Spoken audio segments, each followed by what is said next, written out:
Bonjour! Alors, je vous présente comment on implante les strophages chez Violon et Champignons. Alors ici, on a déjà mis 2 sacs à l'intérieur de ces copeaux-là.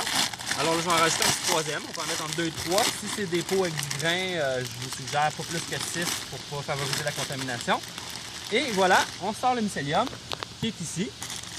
Hein, chose importante, quand on défait l'intérieur, souvent l'intérieur n'est pas blanc. Et voilà, ici les copeaux de bois, ils ont été pasteurisés dans un baril 45 gallons.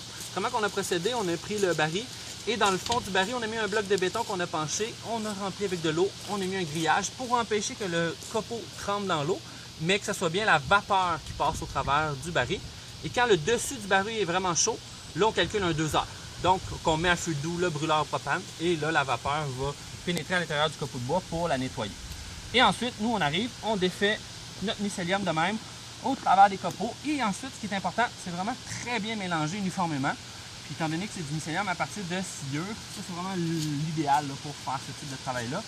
Et on voit le copeau est très peu humide.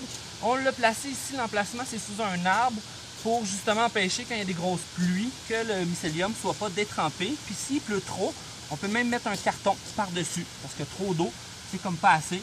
Puis ça va vraiment nuire là, à la croissance du mycélium. Donc ça, c'est une chose qui est vraiment importante. Et cette année, même, beaucoup de gens se sont fait avoir, je pense, en champ, parce que justement, il y avait eu trop d'eau avec la pluie. Donc maintenant, pour empêcher que ça sèche, on va rajouter justement une couche par-dessus pour recréer un genre de taillis comme on voit justement dans les jardins. Ici, on a des cubes qui ne sont pas défaits. On peut avoir 20 à 30 % de résineux dans nos copeaux de bois pour le strophage. Là ici, moi j'aime bien le mettre dans un géotextile pour que ça pousse. Puis ensuite, quand le copeau il est blanc à l'intérieur, là, je vais tasser un peu la première couche paillis. Puis quand c'est blanc, on va en prendre. On peut même prendre juste le 3/4, mettre ça sous notre paillis déjà au jardin. Donc le mycélium doit être en contact avec le sol. Et par-dessus, il y a le copeau de bois qui permet justement de garder le mycélium en contact avec le sol, une bonne humidité, pas trop humide non plus au jardin.